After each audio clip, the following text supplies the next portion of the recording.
হাইকোর্টের সিবিআই নির্দেশে এখন হস্তক্ষেপ করল না সুপ্রিম কোর্ট। শুনানি আবারও সেই জুলাইয়ে। হাইকোর্টের নির্দেশে কোনো রকম হস্তক্ষেপ না করেই পরবর্তী শুনানি পিছিয়ে গেল আবারও সেই জুলাইয়ে। সন্দেশখালীতে জমি দখল এবং নারী নির্যাতনের ঘটনার তদন্তের ভার সিবিআইয়ের হাতে তুলে দিয়েছিল কলকাতা হাইকোর্ট। সেই নির্দেশকে চ্যালেঞ্জ করে শুক্রবার সুপ্রিম কোর্টের দ্বারস্থ হয়েছিল রাজ্য। সন্দেশখালী সিবিআই তদন্ত নিয়ে মামলায় হাইকোর্টের রায়ে এখন হস্তক্ষেপ করল না সুপ্রিম কোর্ট। আগামী জুলাই মাস পর্যন্ত এই মামলার শুনানি মুলতবি রাখল শীর্ষ আদালত। জুলাই মাসের দ্বিতীয় সপ্তাহে আবার এই মামলার শুনানি হওয়ার কথা। সন্দেশখালীর ঘটনায় সিবিআই তদন্তের নির্দেশ দিয়েছিল কলকাতা হাইকোর্ট।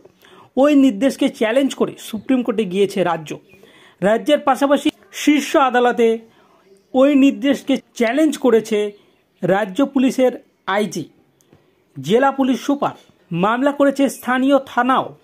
সোমবার সুপ্রিম কোর্টের বিচারপতি বি.আর. গাভাই এবং বিচারপতি সন্দীপ মেহতার বেঞ্চে রাজ্যের করা সেই মামলার শুনানি ছিল।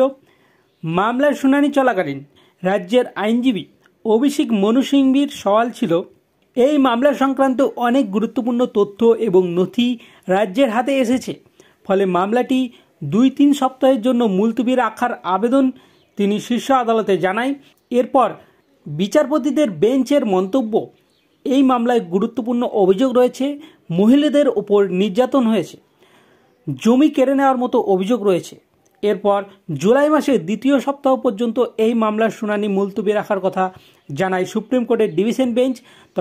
তবে শীর্ষ আদালত এও জানিয়েছে, সুপ্রিম কোর্টের মামলা বিচারাধীন রয়েছে বলে তদন্ত প্রক্রিয়া ব্যাহত করা যাবে না।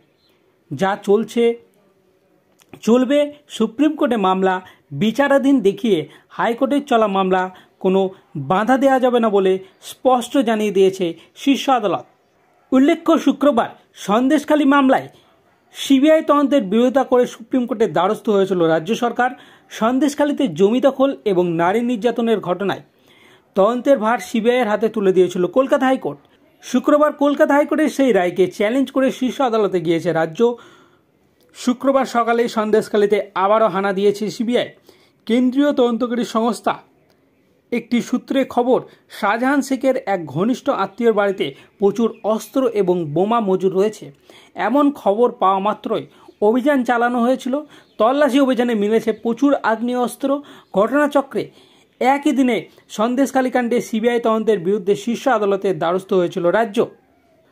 প্রসঙ্গত, সন্দেশখালীর তৃণমূল নেতা শাহজাহানের বিরুদ্ধে জমি দখল এবং নারী নির্যাতনের বহু অভিযোগ জমা পড়েছে পুলিশের কাছে।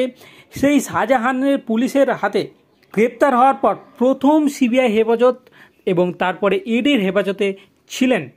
আপাতত তিনি জেলে।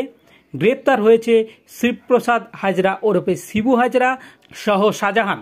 অন্যদিকে সন্দেশখালী নিয়ে বেশ কিছু মামলা চলছে হাইকোর্টে।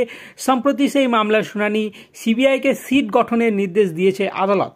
গত 10 এপ্রিল হাইকোর্টের প্রধান বিচারপতি টি.এস. শিবজ্ঞানমের ডিভিশন বেঞ্চ সন্দেশখালী নিয়ে একটি ইমেল আইডি চালু করার নির্দেশ দেয়, যেখানে মূলত সন্দেশখালীর মহিলাদের বিরুদ্ধে হওয়া অপরাধ এবং জমি দখলের ঘটনার অভিযোগ জানানো যাবে এবং নির্যাতিত মহিলাদের পরিচয় গোপন করা যাবে। আদালতের ওই নির্দেশের পরই ইমেল আইডি তৈরি করে সিবিআই। জেলা শাসকের মাধ্যমে এবং এলাকায় সংবাদপত্রের নোটিশ দিয়ে ওই ইমেল আইডি প্রচারের ব্যবস্থা করে কেন্দ্রীয় সংস্থা। সেই সমস্ত সিবিআই তদন্তের বিরোধিতা করে শীর্ষ আদালতে গিয়েছিল রাজ্য। তবে এখন সেই মামলা শুনল না শীর্ষ আদালত।